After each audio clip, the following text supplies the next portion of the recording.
Pois bem, Daércio, não dá para acreditar, né? Mas o abuso e também a exploração sexual contra crianças e adolescentes são bem mais comuns e mais frequentes do que a gente imagina, né? Boa noite.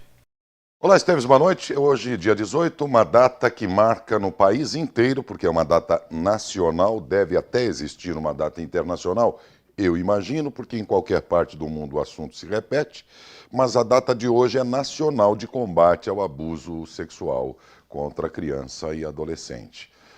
E esta é a faixa de idade que compreende até os 13 anos, o que é entendido como a criança e adolescente, nesse caso, do abuso sexual, que tem um tratamento todo especial da própria lei e das autoridades.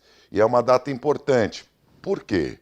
Porque isto acontece sempre na intimidade das famílias e que por isso mesmo nem sempre ou quase sempre, a não ser que haja uma situação ainda mais extrema, a imprensa também não noticia, deixa que isso seja tratado no âmbito da família e entre autoridades multidisciplinares dessa questão. Por isso não vem ao conhecimento das pessoas comuns, como é a grande maioria que está assistindo agora. Você não pertence ao conselho tutelar, você não é uma autoridade do setor, então a gente fica achando que isso é coisa de grandes cidades. E mal sabemos que o abuso sexual se dá em todas as classes sociais, ricos, classe média e pobres. Em todas as faixas sociais, isto acontece e com maior frequência do que a gente imagina, segundo me disse em entrevista hoje de manhã, representando o Conselho Tutelar, a conselheira Ana. Às vezes porque é um assunto que acontece com criança, então você não divulga muito por ser criança, por ser adolescente. É tudo muito silencioso, muito né, Ana? silencioso, entendeu? Muitas vezes a família também não quer que se escancara isso para a sociedade, então acaba ficando também dentro de casa. Eu acredito que ela tenha razão, sim. É mais comum do que a gente às vezes E mesmo em Matão? Mesmo em Matão. E em todas as camadas sociais? Em todas as camadas sociais. Entre ricos, pobres, classe média, não importa? Tranquilo. No estúdio também nós conversamos com a psicóloga Sônia Cristina de Paiva Moreira. Ela e a equipe dela é que trabalham esses casos todos verificados e levados ao conhecimento do Conselho Tutelar. E ela então explicou para os nossos ouvintes, e a gente aproveita esse trecho porque ele é importante para dividir com vocês também, nossos telespectadores, o conhecimento, para a gente saber como é que se pode perceber os primeiros sinais de que algum abuso está acontecendo dentro da nossa própria casa. Por que a gente fica sabendo tão pouco dos casos de abuso? Primeiro, porque tem essa questão de sigilo, de proteção que a Ana mencionou. Mas, por outro motivo também, é que a sexualidade infantil é um ponto de muito tabu, tá? Então, ouvir dizer ou ver uma cena em que uma criança é abusada é muito chocante para nós, seres, né, ditos normais. Então, as pessoas evitam muito isso. Então, é como se não acontecesse, não existisse.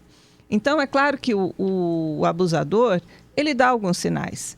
Então, por exemplo, às vezes é um ciúme excessivo da menina, né? Então não deixa a menina sair.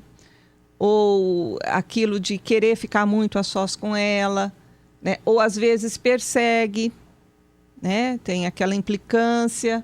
Então, existem alguns sinais que muitas vezes a mãe não percebe, porque também fica, vamos dizer assim, ficaria muito chocada com tudo isso. Então, o que a gente... Prefere não acreditar. Prefere, como se houvesse uma película ali encobrindo tudo isso. E é uma atitude também da sociedade, né? Por que a gente acha normal expor a criança a um filme violento, a um filme pornográfico, a cenas de novela, por exemplo, que, né, se a gente pegar a novela das 7, das 8, vão ter cenas de nudez quase, cenas de sexo, ou pelo menos que induz a criança, né, antes da hora a saber o que é o sexo. As leis, se não são as melhores do mundo que tratam sobre isso, existem, não é?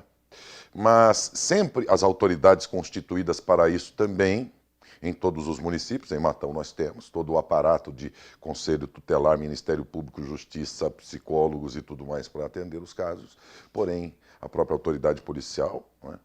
Mas é preciso que é fundamental também que eles tomem conhecimento. O número do telefone é 100, 100, é um número nacional.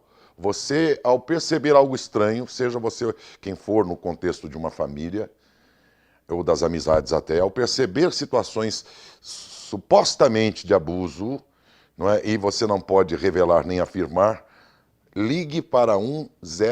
É um telefone nacional, você vai ficar no maior animar, né? No mais rigoroso sigilo. E aí você denuncia este caso. Este número nacional aciona autoridades no município que vão checar e ver essa questão. Mas é fundamental a denúncia. Sem ela, o abuso vai continuar e cada vez mais ganhando consequências mais graves. Boa noite, Esteves.